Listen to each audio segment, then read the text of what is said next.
Good afternoon and welcome to the Penn State community. I'm Ben Manning and we are all very excited to have the future class of 2024 join us. Congratulations on your offers of acceptance to Penn State. Graduating high school and choosing where to go next is an exciting time, and all of us here at Penn State understand that right now is a little more complex than even usual. And that's why we're hosting this series, to answer your questions and to let you hear from the leaders of Penn State, the faculty members that will be teaching you, fellow Penn State students and alumni who have graduated from Penn State and are already out there making a difference in their community and the world. We're hosting 4 of these Q&A sessions, but today we will be focusing on Penn State's flexibility to meet individual needs. And I just want to take a moment and calm your fears. We all were wearing our masks up until about 30 seconds ago, and we just didn't want them to interfere with the microphone because we've got a lot of great information to share with you. Hosting today's discussion will be Dr. Eric Barron, who is the president, and he is committed to every employee, student at Penn State. Dr. Barron, if you'd give him a wave. Sure. And joining us will be Yvonne Gedelius, who is the Associate Vice President and Senior Associate Dean for Undergraduate Education. She is dedicated to meeting the needs of our current and future students. Richard Alley, who is the Evan Pugh Professor of Geosciences, a world-renowned glaciologist and climate expert, and a member of the National Academy of Sciences. Paris Wimoni, who is a new grad of the class of 2020. Congratulations, we are all so proud of you. They were wonderful. And she is also the recipient of the Ardith and Norman Frisbee International Student Award. And Angela Buccellato is a Penn State alumna that started at Penn State Altoona as part of our 2+2 plan, and who is now the owner of the Resume Rescue. So she's that person you can all go to help you get a job once you graduate from Penn State too. Dr. Barron, if you would please get us started with a few words. Sure. So first of all, I want to offer my congratulations. More than 130,000 people apply to Penn State every year to get one of our degrees, and you're one of the ones that has been accepted. That means you've got to be accomplished. And we also know, because of our experience, that you have everything that it takes to be successful, and we're going to help you get there to that success that you dream about. So first off, I hope you take some time to celebrate and to enjoy this event and enjoy your decision. So you no doubt have a lot of different questions, and so we're very happy that we've got experts, people that have experience, and we're here ready to answer those questions. But there is sort of an underlying theme about Penn State. It's that we're flexible. 20 campuses, World Campus, many of our students who are residential take online classes. They're taught by the same faculty. It gives flexibility to the classroom. So the key message about this flexibility is we're ready to meet you where you are, and we're ready to help you get where you want to be. And part of that where you want to be is a Penn State degree. All those campuses, World Campus is a single degree, a Penn State degree. And we have great outcomes. And our job is to make sure that you achieve, and we're ready to do it. Thank you, Dr. Barron. We've received many questions through the portal, so thank you all for submitting them. And we're going to get through as many of them as we can, including topics around fall deferrals, financial questions, international students, and our new Flex Start. So we're going to jump right into those questions. Dr. Barron, we've gotten many questions, as I said, about the fall, and are students going to be returning to classrooms this fall, and do you anticipate it being in person or some kind of switch? What can you to let us know about that? So we're planning to be residential in the fall.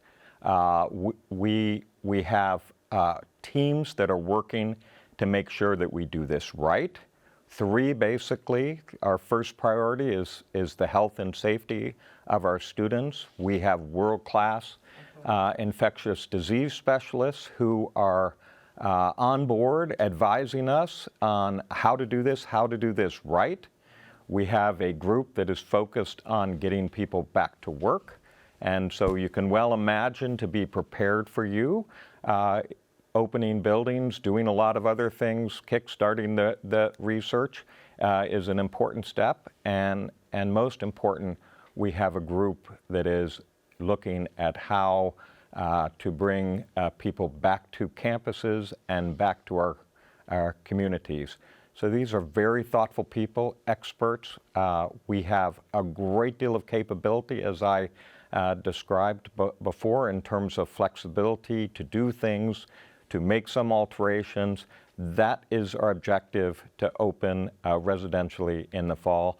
But this means we have to make sure that you're going to be safe and that we're going to be able to get you to the finish line first.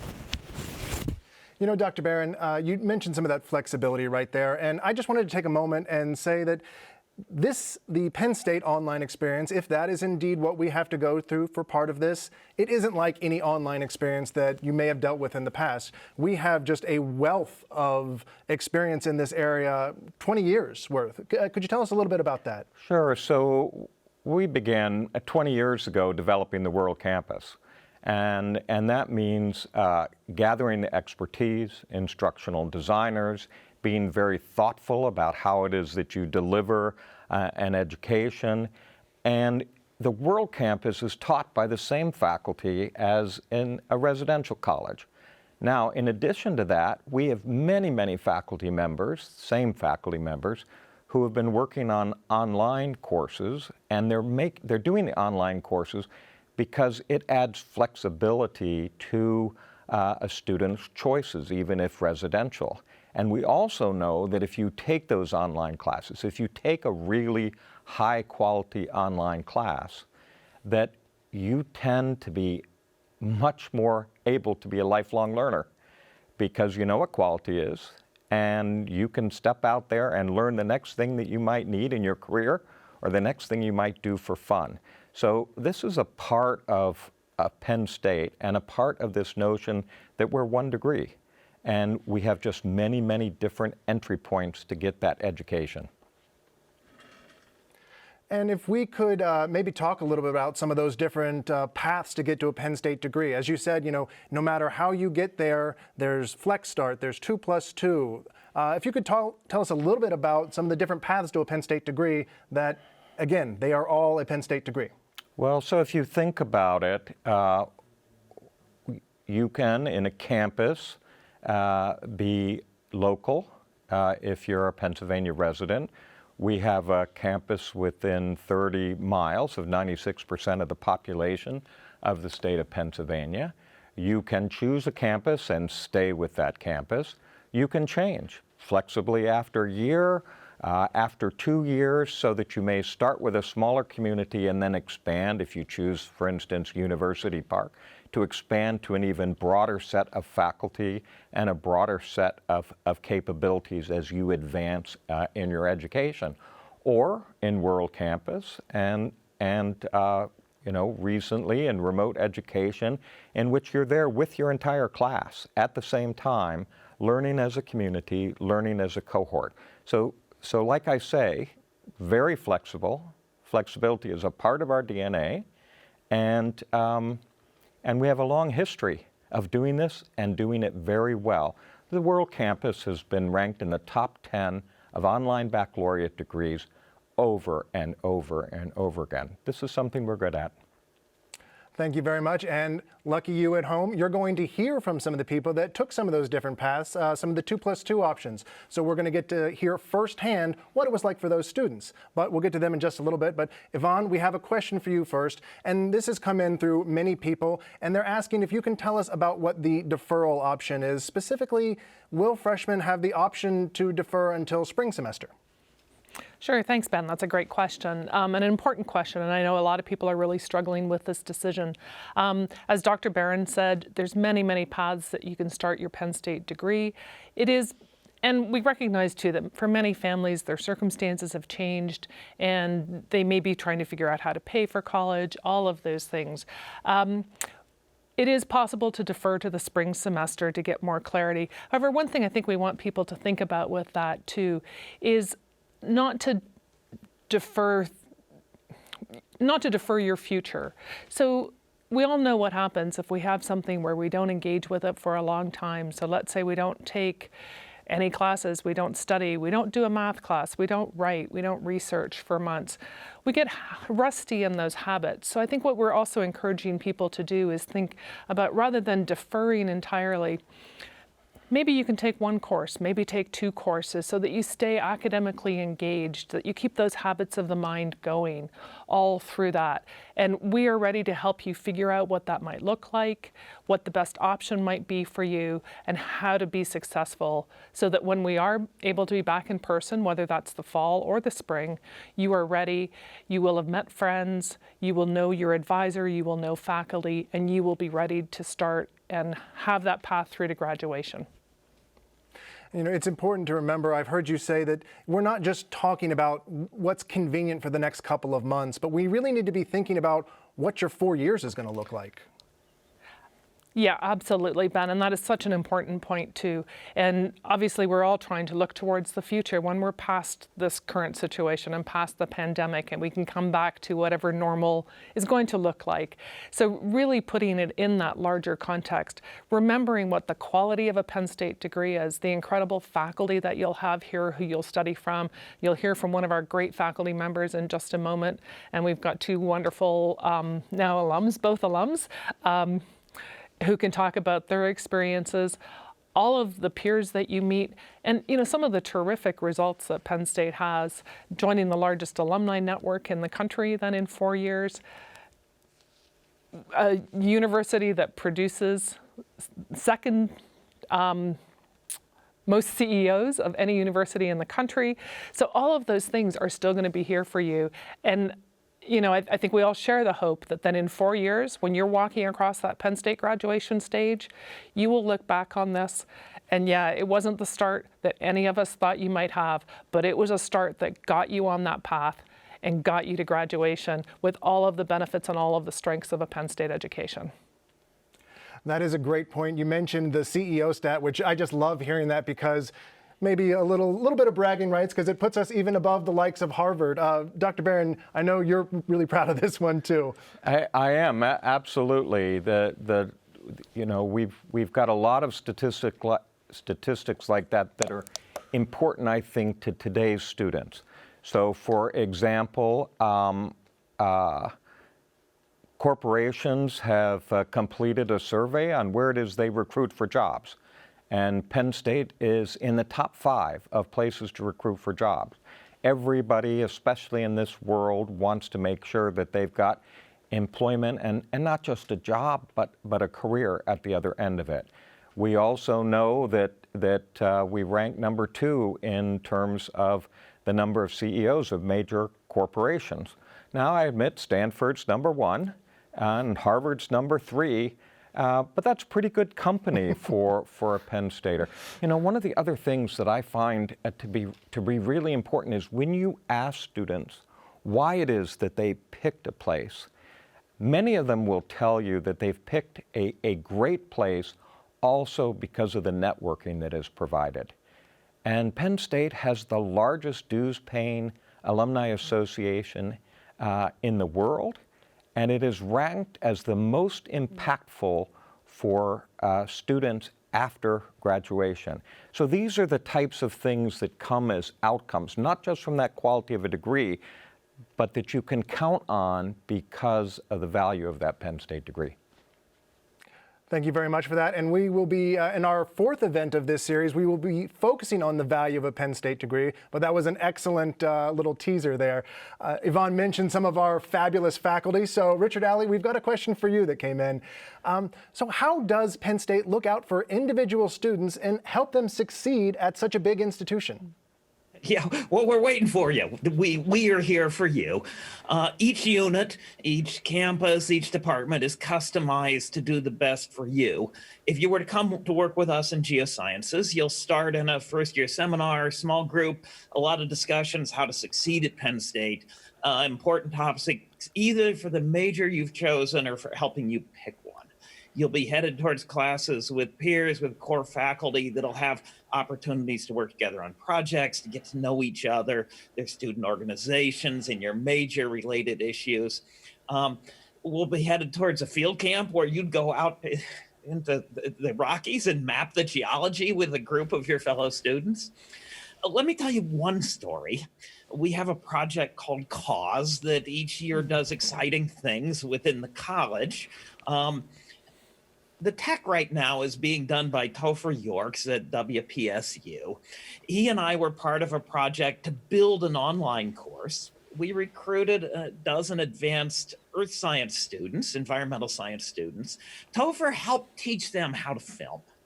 We then took them to the bottom of the Grand Canyon, to the top of Mesa Verde, to Bryce, to Zion. They filmed the parks, and we built a geology of the national parks class around what that wonderful team of students did, what they saw, and how they saw it. The story was so compelling that WPSU won a regional Emmy for the film about the students filming the parks.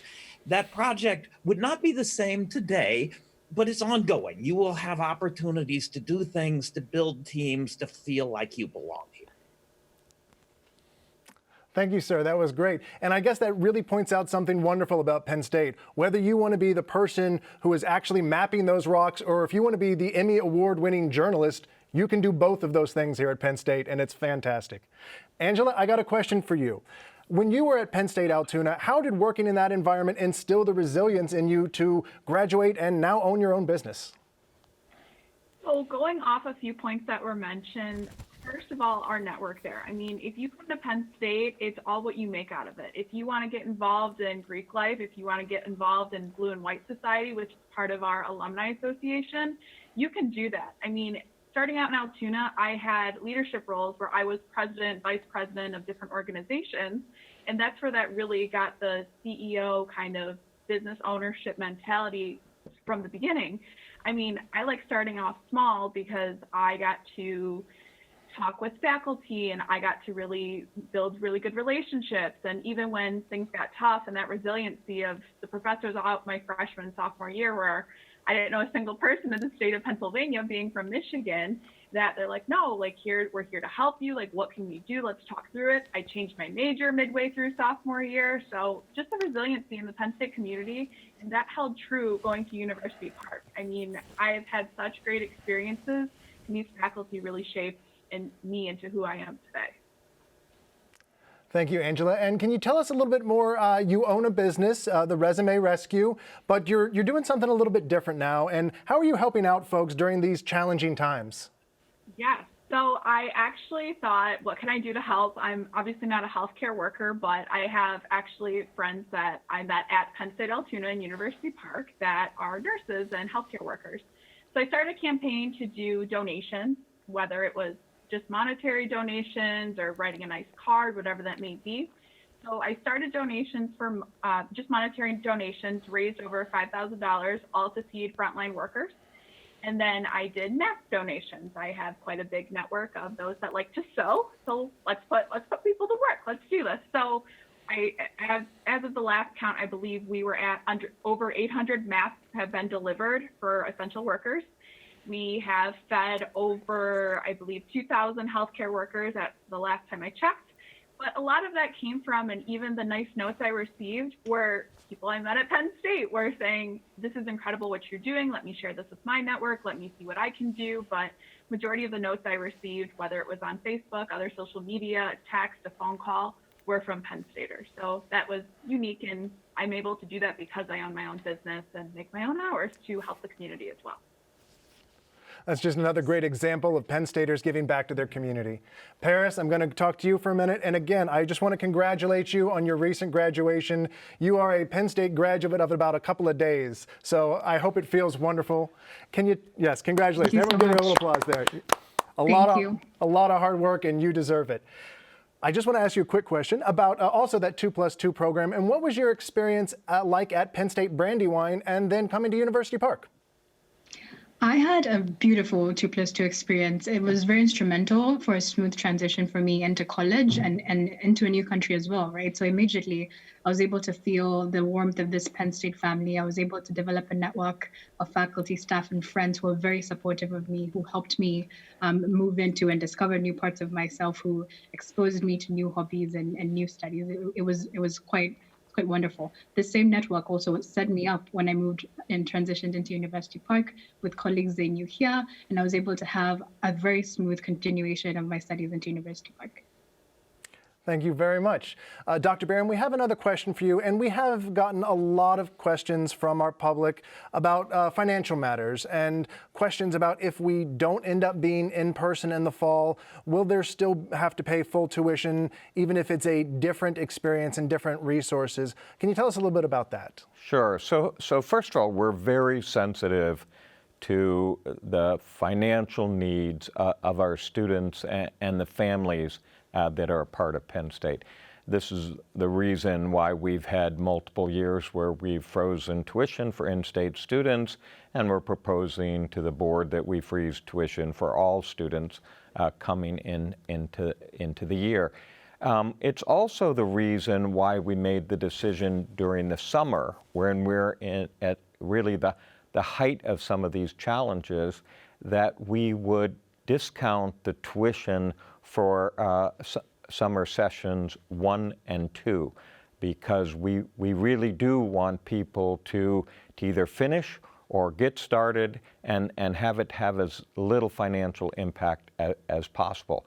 We also have lots of tools that are available for students.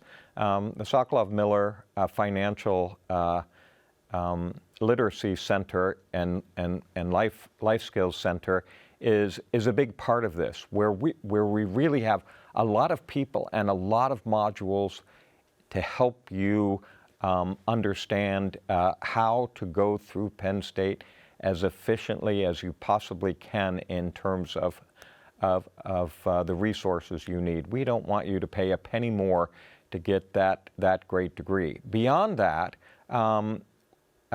we're planning for an open, so we're planning for tuition. We also realize that we have a lot of students that are taking online education anyway, and as part of their residential experience. So we expect to deliver the exact same outcomes that we are today.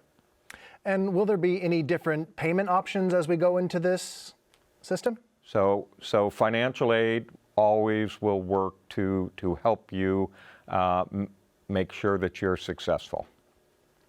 Okay, thank you very much. Yvonne, we'd like to ask you a question, and we've gotten some questions about international students, and what can you tell us about that? You know, if they're concerned that if it's not going to open by the fall, how will this affect them? Yeah, and that's a great question, Ben. And obviously for international students especially, there's a lot of issues that are out of our control, and whether or not we are open, and we are, as Dr. Barron said, we are planning to be open. We recognize that since consular offices around the world are still closed and likely will be closed until the beginning of September, it's going to be hard for international students to get their visas and to travel here. So we have teams that are working on this, determining what courses students need so that we can have students start online. They can begin completing courses that are going to make progress towards their degree. Again, those really important issues of meeting other Penn State students, meeting friends, meeting their faculty, engaging with student organizations, how we do all of those things virtually. We will develop robust systems for those students so they are able to connect. Dr. Barron, would you like to add something for our international community? Well, I just want to add to it my own experience in teaching my own class, where here was a group of 30 students, and we were all together, and we could see each other. We're doing this synchronously. This is not your typical online education, because we're creating a sense of community and a cohort where you're seeing individuals and meeting them and being able to check up on each other and have a discussion. So this is not sitting by yourself taking a class. This is part of being a community, and it makes sure that you're ready to join Penn State when it's residential. I believe it will be the fall, but when it happens, you'll be ready, and you will already have friends and have a sense of community. So then they'll just get to finally meet them in person as opposed to just looking at their faces. Exactly. That's wonderful. And did you have anything else you wanted to share with our international community? Well, we value the international students immensely. A part of the strength of Penn State is that we have people from all over the world, 120 countries, nearly every state in the union, and it's part of the richness of the fabric of Penn State. You know, and it's interesting to me that our student governments created something which is essentially you're welcome here, and you are, and we look forward to having you. Thank you very much, sir. Dr. Alley, we have one for you now. And how do you and the other faculty members provide students with the educational and problem-solving skills that they need when they get out into the real world? Right, well, we work with them. We have group and individual projects. We try to get them into research or internships or the things that will really get them forward. We worry about content knowledge. Penn State has world leaders in knowing the field. We worry about helping the students to gain those soft skills of communicating and getting along and solving problems and building new companies and leading. And we look at the transferable skills. How can you bridge from one major to another? How can you bring in something from here and something from there and build something new? I'll tell you one story. I have a wonderful colleague, Byron Perzak, who splits his time between our Du Bois campus and our University Park campus in math and physics and geosciences. And he advised, and I helped a little bit with a student, Stephen, a math major at Du Bois, who was a math major here, but he did research in our department. He had a summer job. He gave a presentation at an international meeting. He was first author on a refereed scientific paper in a leading journal, and he has a wonderful job now working for a defense contractor outside of Washington using his math. He bridged campuses, he bridged majors, he bridged advisors to build something that worked for him. We like to do this with students. That's a fantastic story. And Angela, as we said before, you were a 2+2 student as well. And I'd just like to point out that is the most common path to a Penn State degree. A little over 50% of students start at one campus and then finish at University Park. So Angela, while you were doing that and working with almost double the professors and fellow students, since you're going to two different campuses, how did that prepare you to be a business owner? It was a lot of different perspectives. So a few of my favorite classes, they're very 50-50 from Altoona and the other 50 obviously from University Park.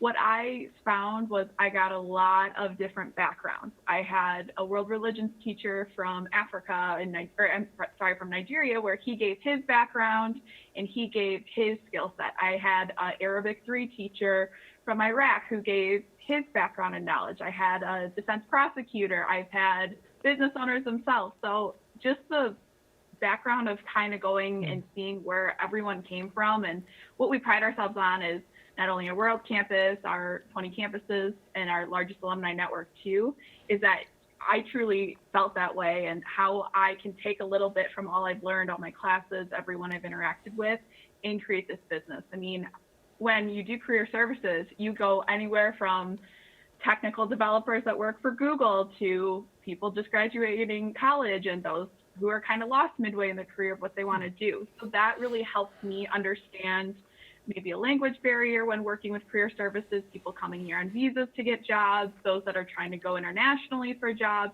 and just about everything in between. But that experience, even freshman year, really started me down that path into developing what I have in this business today. Thank you for that. And I'm sure your fellow Penn Staters thank you for helping them get jobs too. Paris, we have a question for you now. I just wanted to point out again, you received the Ardith and Norman Frisbee International Student Award. First, if you can tell us what that is and what did that mean to you? So the Ardith and Norman Frisbee International Student Award recognizes an individual who has fostered international understanding at University Park and all other campuses.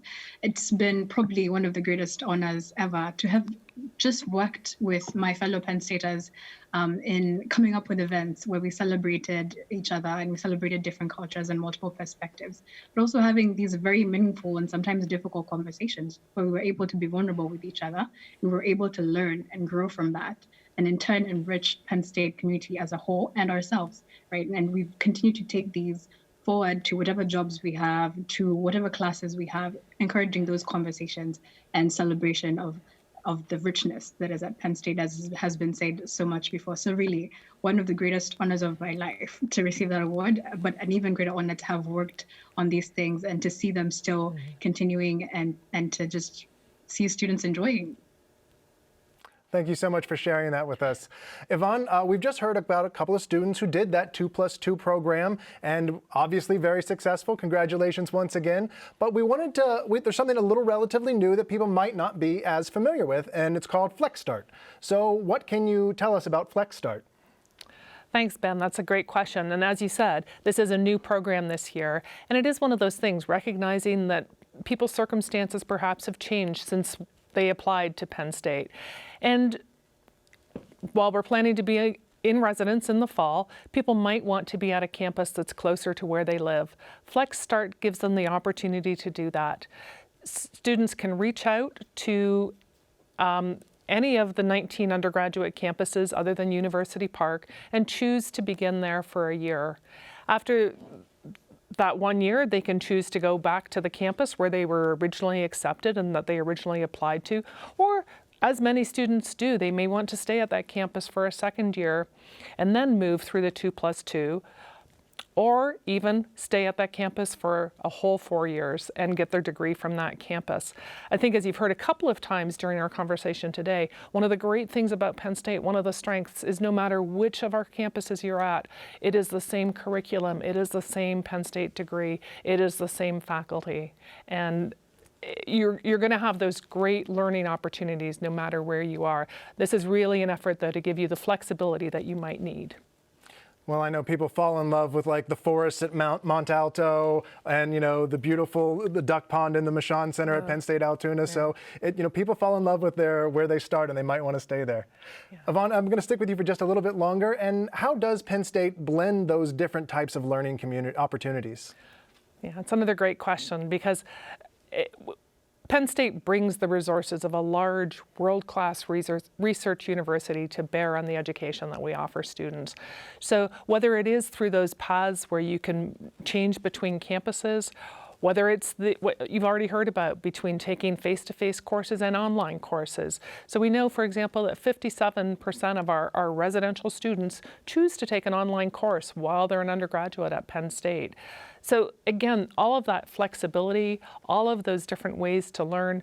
There's also all sorts of learning that goes on outside of the classroom through our co-curricular experiences, through high-impact practices, things like undergraduate research that you've already heard a little bit about from Dr. Ali. So multiple paths, and also I think Dr. Ali gave a great example of how students combine these different aspects of learning to build their Penn State degree. All right, that's as good as cue of Zinni. Richard, we'll stay with you then. She's talking about those wonderful research opportunities. How do you work to provide those unique opportunities for our undergrads and the graduate students here at Penn State? And we're talking real-world initiatives here. Right. Well, in our department, we require it. So this is, we work with every student on a senior thesis, and we try to customize a little bit. So I was working with a student now, wonderful, just graduated, but to make it work better for her, not only did she work with me, but she really worked with a graduate student, Sierra, who did brilliant things. And Emily was helping advise another student last year. And so we try to get the resources and the problems that will allow a student to explore what they want to do, learn some skills, and take them off and use them in the real world. That's fantastic. Angela, you talked about this a little bit earlier, but how did the Penn State Network help you in getting your job and then teaching others how to get their jobs? Sure. So my first interaction with the Alumni Network was when I received a scholarship from them. So students can take advantage of their alumni network in their own state. So as I said, I'm from Michigan. I received a scholarship from my alumni network, just easy apply, and I received a substantial amount of money, so that's always good.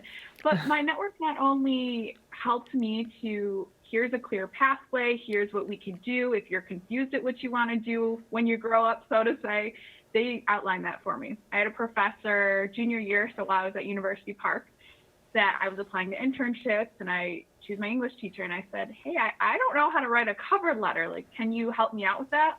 She went outside of her office hours to sit down with me and help me out with it. I not only got that internship, but the world kind of works in funny ways at 360. And a few years later, I'm own my own career services company, and I will forever thank her of that fond memory I have of her taking the time to go out of her way to help me write this cover letter. And that's how I use that to work with clients, how I network with people. And I always love I just had a client this morning from Penn State. So just the alumni network is crazy. And it's anyone you talk to that says like, oh, I went to Penn State. It's always, oh, I almost went there. Or, oh, I know someone that went there. Oh, it's a beautiful campus. And there's just always a common connection. And I absolutely love that. Well, thank you. And obviously, those other Penn Staters are vicariously thanking your English teacher for helping you as well. Paris, how did taking classes at multiple campuses help prepare you for success? It's been quite beautiful. And I want to echo something that Angela said as well, in getting these multiple perspectives. And something beautiful that I've really loved about Penn State was everyone wants to see you win.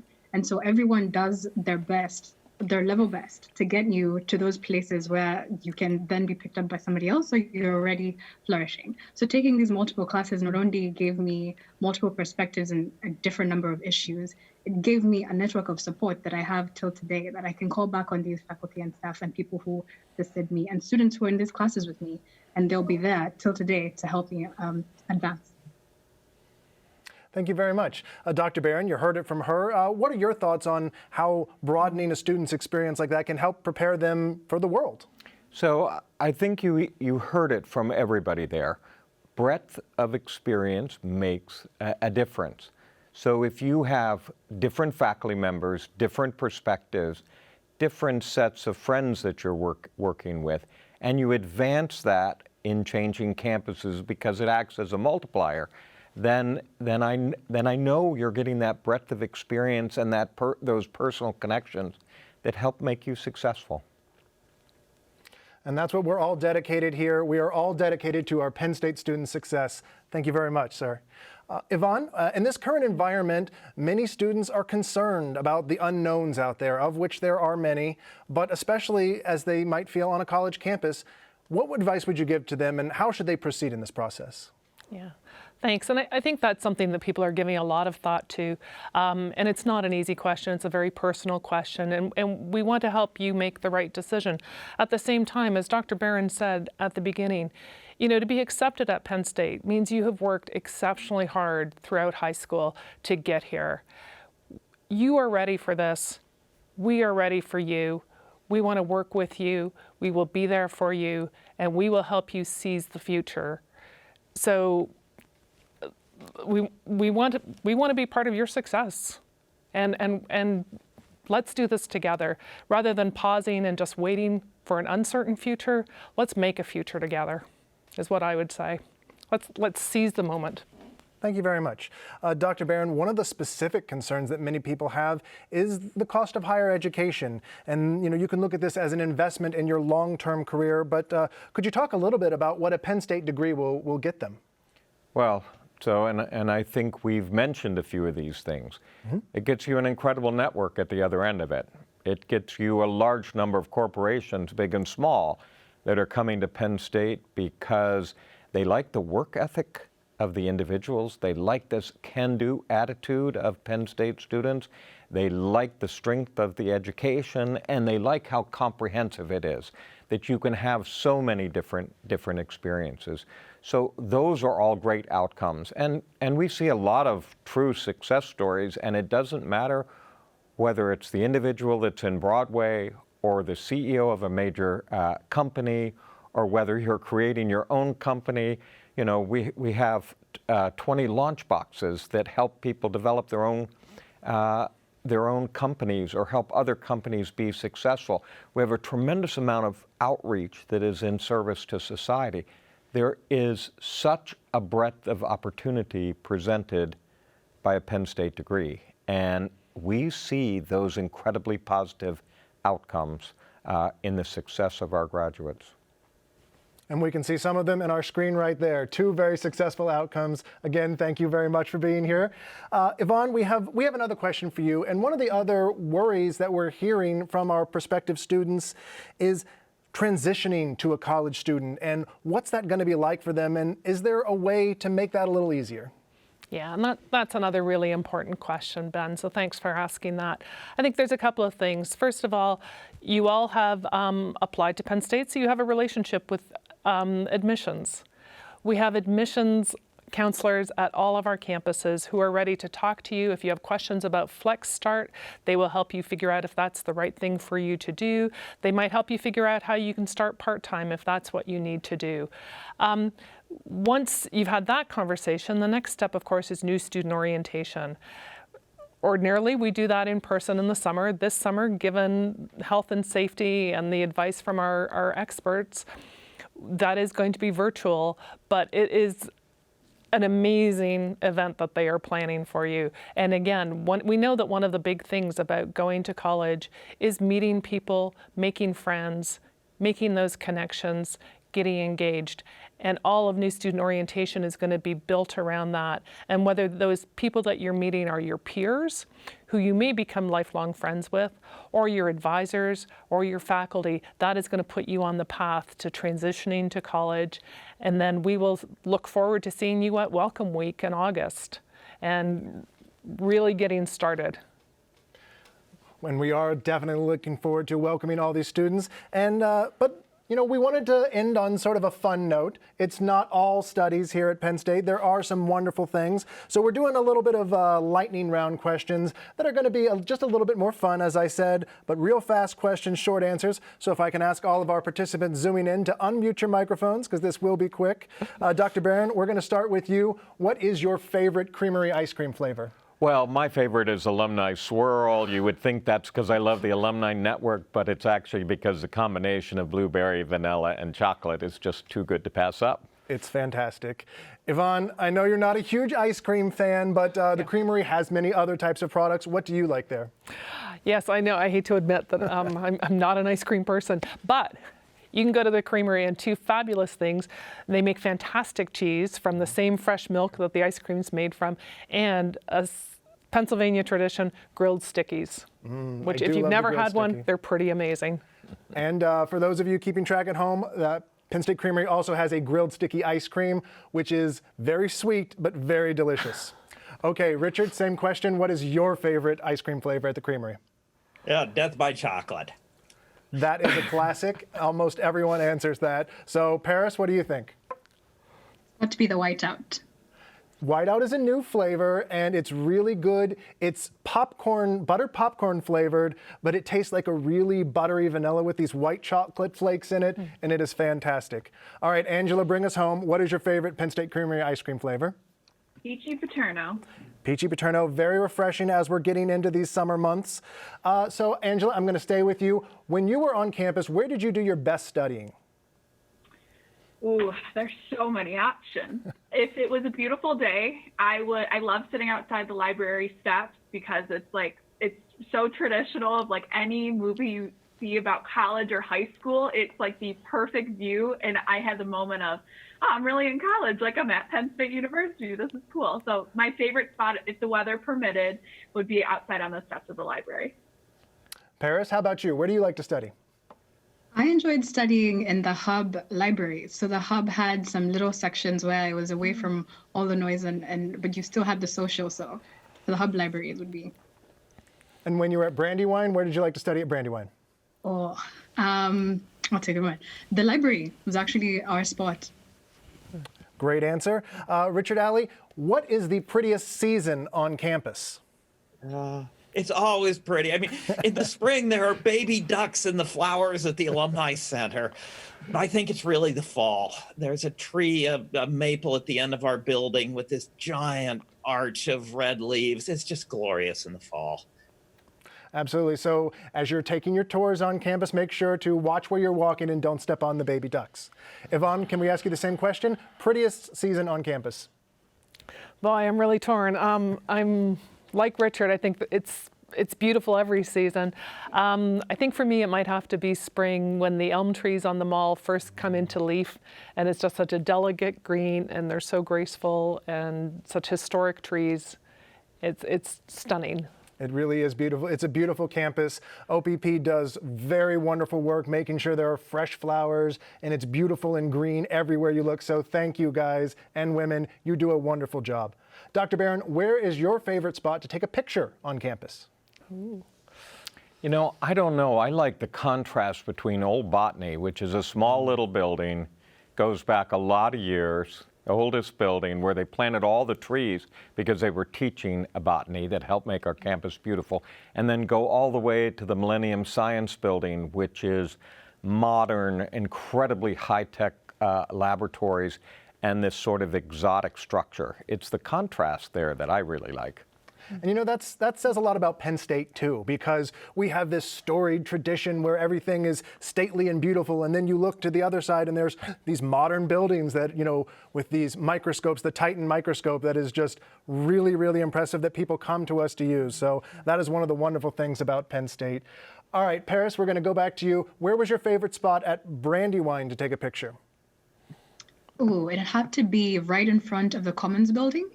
Was a beautiful, just flowers, and that would have been my favorite spot. Thank you for that. Angela, your favorite spot at Penn State Altoona? We, as you mentioned, our beautiful pond there, but we had trees surrounding it. So during the fall, it was like you could watch the ducks come out, you could watch the leaves change, and even in our student center, it overlooks the pond. So if you're lucky enough to get a window seat to either study or hang out, it was just breathtaking to take that all in. I loved it. So there's some advice. Make sure you get there early so you can get the best seat. And since we're talking about advice, Yvonne, what is your best advice for a Penn State student that's coming here? I would say reach out to us with any questions that you have. We're here to work with you. We're here to help you make a good decision and to really get you started on your Penn State education. Thank you. Richard, same question, best advice. Yeah, make use of what's here.